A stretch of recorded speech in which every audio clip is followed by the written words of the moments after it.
నమస్కారం. నా పేరు గౌరీ శంకర్. భారత Bhagyavidhata Sangh ఆల్టర్నేటివ్ ఫోర్స్. ప్రస్తుతం కొన్నాళ్ళుగా మన విశాఖలో చూస్తున్నాం. సీ ఎరోజన్, ఇంకా సముద్రం దాటికి బీచ్, ఇంకా పక్కన ప్రహరీ గోడ అవన్నీ కొట్టుకుపోతున్నాయి. దానికి అనుసంధానంగా ఈరోజు మనతో మాట్లాడడానికి ప్రొఫెసర్ తత్తవర్తి రావు గారు మనతో ఉన్నారు. ఈయన గాయత్రి విద్యా పరిషత్ డిస్టింగ్విష్డ్ ప్రొఫెసర్గా ఉన్నారు. He is a founder and chairman of CATS Castle Advanced Technology and System Private Limited. He is a executive director of Castle Center for Advancement of Science, Technology, Law and Engineering, a non-profit scientific society and a think tank at Visakhapatnam. He worked formerly as a regional director for National Maritime Foundation, Visakhapatnam. He was a director R&D and a member and board of members of VIT, Vellore Institute of Technology, Vellore. He was a senior scientist, headed Center for Oceanic and Optics projects, and he was a director and additional director of NPOL and DRDO Kochi. So, ఈ నేపథ్యంతో విశాఖలో ఈ see erosion, సముద్రం దాటికి కొరతపై చర్చించడానికి మనతో ఉన్నారు. నమస్కారం sir. అయితే విశాఖలో ఈ సీ ఎరోజన్ గురించి మీరు 2015లో ఒక నివేదిక తయారు చేశారు, 12 పేజ్ చాప్టర్స్ రిపోర్ట్. అదేమిటి, దానిపై ఆ శాస్త్రీయ అధ్యయనం ఎందుకు చేయాల్సి వచ్చిందో మా ప్రేక్షకులకు దయచేసి చెప్పండి. నమస్కారం అండి. Around 2015, there was yet again one beach erosion which has occurred in Visakhapatnam. So there has been a big hue and cry. So we have taken up suo moto and proactively, and we approached the government saying that we have the capability and we have the wherewithal to conduct a study to find out more about why this sea erosion is taking place continuously. And also to suggest remedial measures, if any. So against this background, Visakhapatnam Port Trust, the chairman, the then chairman of Visakhapatnam Port Trust, Govt, he came forward and he said, we will fund this so we can take care of some of the logistic requirements. So based on their small funding, we that is Gayatri Vidya Parishad.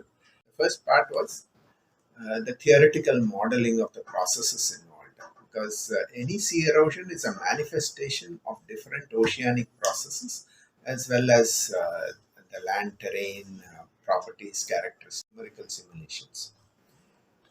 These are the models used, and the numerical simulations are part involved deployment of instruments to monitor the various oceanic processes which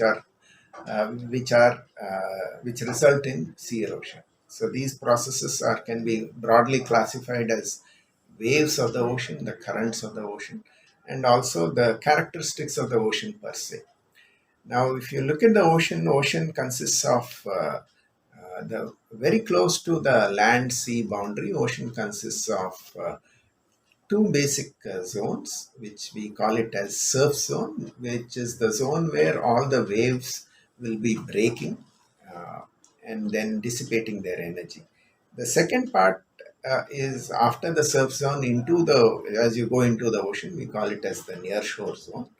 And the third part is the deep sea zone. So by and large, what we have learned and what we know is most of the organizations conduct experiments either in the deep sea part or at the most in the near shore zone part, where the wave breaking is not rampant. But if you look at the physics of sea erosion, the breaking waves are the waves which essentially formulate the dynamics, which are the genesis for the sea erosion or depositional patterns. So having this as a background, we went and deployed our instruments in the surf zone, that is the zone which is very rough sea, where the waves would be breaking. Now, deployment of instruments in the surf zone itself is one of its kind in the world, because most people would refrain from going into the surf zone because of the turbulent activities there. But we designed, we did an engineering design, and we perfected our deployment schemes and techniques. And with the help from Visakhapatnam Port Trust, and we went and deployed our platforms. And to the platforms, we have mounted different sensors. These sensors are capable of measuring ocean waves, ocean currents, as well as the sand in motion inside that surf zone. Now, these are the three essential components which basically determine whether a zone can have uh, erosion or depositional patterns. Right. Once we did this, we have considered all the theoretical studies, numerical simulation studies, as well as the experimental data which we have generated, and we have done this by deploying instruments at three locations, not at one location, but at three locations, interspersed by about 1 kilometer each. So, idea is to attain some knowledge about the spatio-temporal patterns which determine the complex sea erosion depositional patterns. So once we have done that, we have collated all the data, we have analyzed the data, and then we made some inferences based on what the data told us, as well as what the theoretical analysis and as well as the numerical simulations uh, uh, gave us insights into. So then we said the sum and substance of our studies are as follows.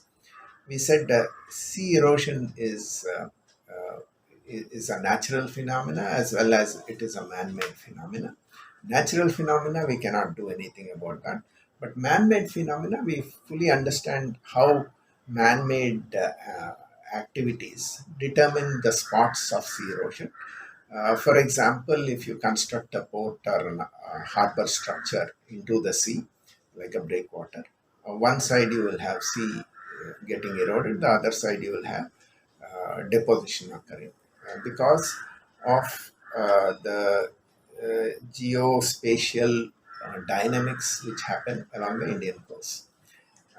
You have to understand against this background that a large amount of sand keeps going from south to north on the east coast of India, in the Bay of Bengal. So if you put an obstruction like a wall on the ocean, then what happens is this sand, which is in continuous transit from south to north, will be uh, having a blockage.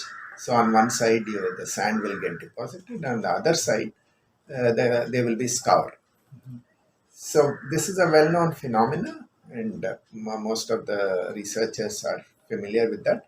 The only ambiguity arises: what is the quantum of sand which is moving from south to north? Now, by and large, it has been accepted that about 1 lakh tons of sand move across the beaches from south to north in a year. In a year. In a year. So with this background, we made studies, and then we have come up with inferences on how to minimize sea erosion by minimizing man-made activities. So it is a natural phenomena which is happening. In addition to that, the human influence has also Yes, contributed to the yes, erosion. yes.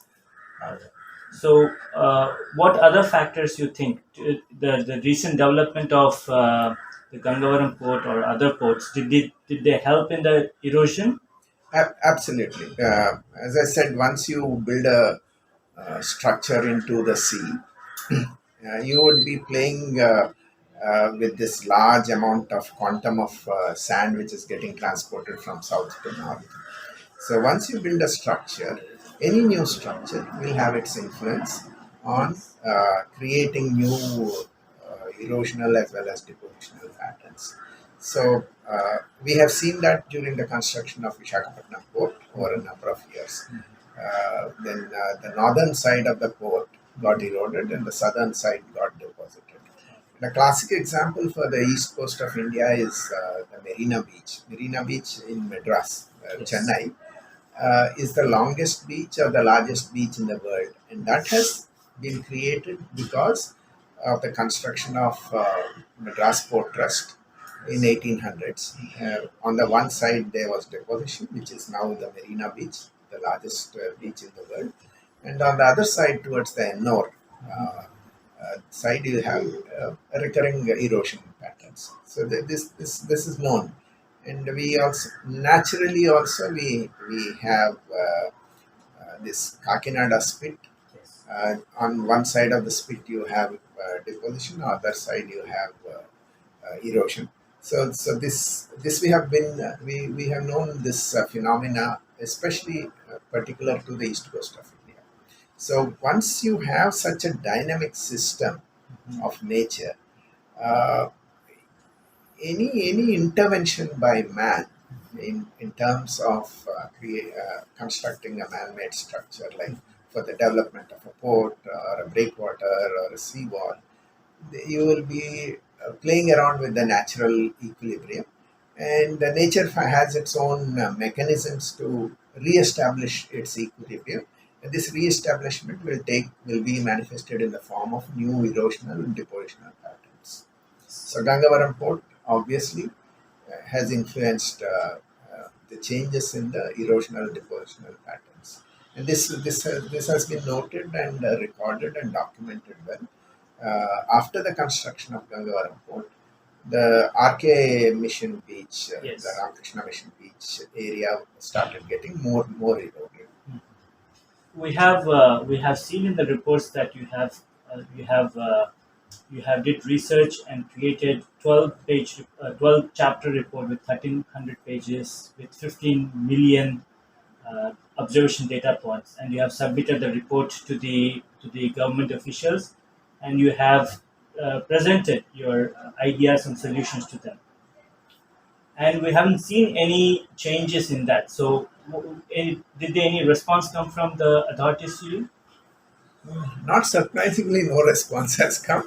As you said, we made a 1300-page report which consists of 12 chapters.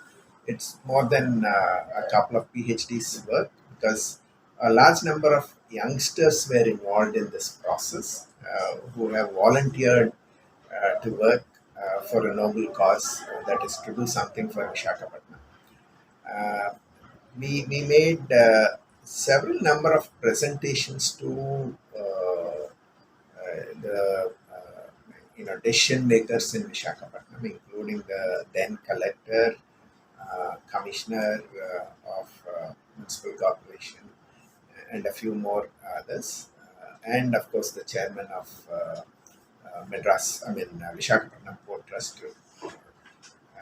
And then we also we sent a report to, I think, the then Chief Minister of Andhra Pradesh, Mr.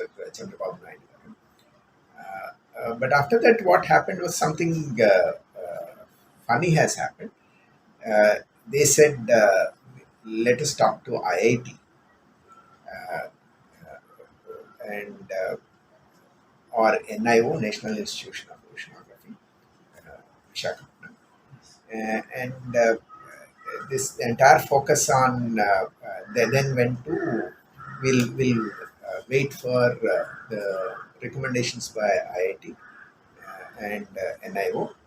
I'm not sure what NIO had done, but I know for sure that NIO has deployed a instrument, we call it as a wave buoy, which basically measures the waves in the ocean, in the deeper part of the ocean. As I said in the beginning, what you measure in Anakapalli may not be really representative of what is going to happen in Visakhapatnam. The same analogy, what you measure in the deeper waters may not be representative enough for a process which is more governed by the near shore and surf zone activities. That is number one. Number two is IIT made its own basic initial study, and National Institute of Ocean Technology, and they said we would like a big fund to do this against the background of we going and proactively doing for no cost, using our own resources and expertise. Afterwards, the government, in its wisdom, approached Netherlands Delft Institute, and the Delft Institute was also shared, I think, our reports. So they said, whatever we have done is good, and if you want us to give any recommendations, we need so and so funding, and we we would require so much of time. So I'm aware of these activities so far. After that, I frankly speaking, I got busy with my other activities, so I lost interest in this. But nevertheless, the saga of sea erosion keeps on occurring every year, and we are more reactive in the sense that only after some severe erosion takes place we raise a hue and cry, and we cry hoarse for about a week or 10 days, and after that we keep quiet. Yes. So though we have experts in our vicinity in the city and doing impeccable research, the government is not following up and taking their decisions and suggestions from them. I think so. Yes. So that is to be concerned, and we have to be think over that why it has been happening so. So, in your study, what suggestions you have given to stop this sea erosion and help the beaches and the properties closer to the Visakhapatnam beach?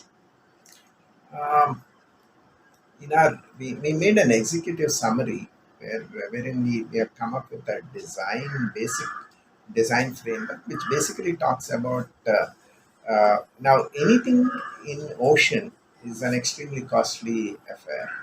So to minimize the cost component, we thought that we will have a sort of a hybrid design wherein you put about rubble mound structures uh, along the coast, which is the least, which will be least costly. And also, it can be done with the local expertise and local material available, rather than putting up some, fancy units like Tatavarti or other things, which are extremely expensive and whose effectiveness may or may not be, appreciated. So we said the hybrid structure which we proposed was a rubble mount structure, and then we said we can also have vegetation. There are appropriate vegetation modes and methods available. We said if the government is interested, we can give a detailed design on what should be the slope of the structure, what should be the weight of the rubble mount, local stones available, things like that, all the engineering details. Yes. We would also like to know that International Panel for Climate Change (IPCC) they have did studies and gave predictions that climate change in coming 100 years may be a serious problem to the all the coastal areas. So, in the view of that study, what precautions and from the research community as well as from the government side, what they should keep in mind and act. Yeah, that's an interesting point because IPCC, which is a sort of a body of researchers, international researchers, and scientists and administrators, got together and made a recommendation saying that there are about 12 cities in India which may be the worst affected, and Visakhapatnam seems to be one of them. Yes. That is based on very in-depth studies of a number of factors. So what happens is not 100 years, but maybe by 2030, we will start seeing highly deleterious effects. The intrusion of sea into the land, the drainage of groundwater resources, or depletion of groundwater resources, especially towards as you go towards the coast, and severe erosion. Mhm. So one of the things which normally any out of common sense is you should not have any man-made activity, permanent activity or permanent construction across about 500 meters from the sea coast. So that area should be left as a buffer zone so that we can withstand the natural causes of sea intrusion or resulting in sea erosion. So, so, uh, so what about the effects of changing climate change on the beach, like drastic weather events and so on? Uh, as I said, one of the effects would be sea erosion.